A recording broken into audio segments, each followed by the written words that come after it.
विकार 6 हैं, काम, क्रोध, मद, मोह, लोभ और मत्सर। यहां गोस्वामी जी काम कहें। काम बहुत बुरी चीज है साहब, लेकिन समाप्त होने वाली नहीं है, कम किया जा सकता है। काम से ही क्रोध जन्म लेता है, काम से ही लोभ जन्म लेता है। कैसे? कोई आदमी मान लीजिए सभागार में पीछे आकर बैठा है, कामना ने जन्म लिया, काश आगे पहुंच जाता न तो आनंद आ जाता। कामना ने जन्म लिया, पीछे से आगे आने का, आगे आ गया। अब कामना पूरी होती है तो लोभ बढ़ जाता है। अब आगे आने के बाद सोफा मिल जाता ना तो बड़ा आनंद हो जाता। ये क्या है? जीवन में जैसे जैसे कामनाएं पूरी होने लगती है, काम से लोभ जन्म लेने लगता है, और कामनाएं पूरी न हो तो क्रोध जन्म ले लेता है? गोस्वामी जी कहते काम समाप्त होगा तो काम के समाप्त होने से क्रोध और लोभ दोनों समाप्त होगा, मद समाप्त होगा। है कोई मेरी जैसी कथा कराने वाला? दंभ समाप्त होगा, दुनिया देखती रह गई, मैं करा के चला आया, ये दंभ है। ये सब समाप्त हो जाएंगे। क्यों?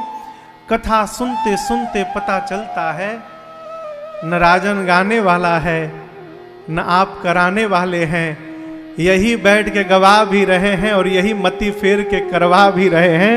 हम और आप कठपुतली की तरह केवल नाच रहे हैं बस। ये कैसे होगा? ये कथा सुनने से होगा। पूज्यपाद गोस्वामी तुलसीदास जी कहते हैं, मैंने जिस ग्रंथ की रचना की है, इस ग्रंथ का नाम रामायण नहीं है। क्या नाम है? कहिए। रामचरित मानस नाम। देखिए, पूज्यपाद श्री गोस्वामी तुलसीदास जी महाराज ने बहुत सोच समझकर इस ग्रंथ का नामकरण किया। इस ग्रंथ के पहले रघुनाथ जी के ऊपर जितने ग्रंथ बनाए गए, प्रायः सभी ग्रंथों का नाम रामायण पड़ा। क्या पड़ा? सामान्य भाषा में आज भी हम लोग रामायण ही कहते हैं। घर में रामायण जी का पाठ हो रहा है, लेकिन वो रामचरितमानस जी का पाठ है।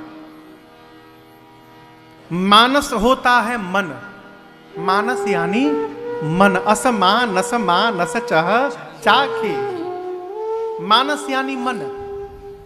गोस्वामी श्री तुलसीदास जी महाराज का नामकरण करने का अर्थ है कि जो भी मनुष्य इस ग्रंथ को पढ़ के समझ लेगा, उसके मानस में एक ना एक दिन पूरा श्री राम चरित्र आकर बैठ जाएगा। यही इस ग्रंथ का नाम है श्री रामचरितमानस। मानस में रामचरित्र आ जाए। प्रभु